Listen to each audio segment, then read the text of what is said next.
Pipe आलेले आहेत. या पूर्ण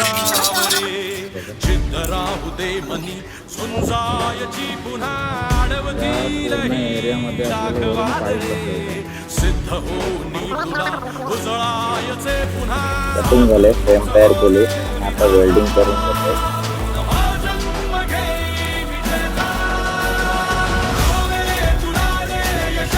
आले चांगलं करून आपला इथून आपला सर्व व्ह्यू कसा आहे ते दिसेल.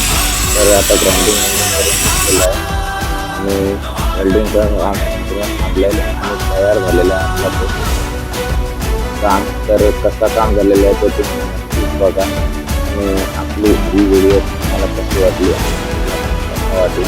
नक्कीच सांगा. व्हिडिओ आवडली असेल आपल्या व्हिडिओला नक्कीच लाईक करा, शेअर करा आणि सबस्क्राईब करा. Bye bye.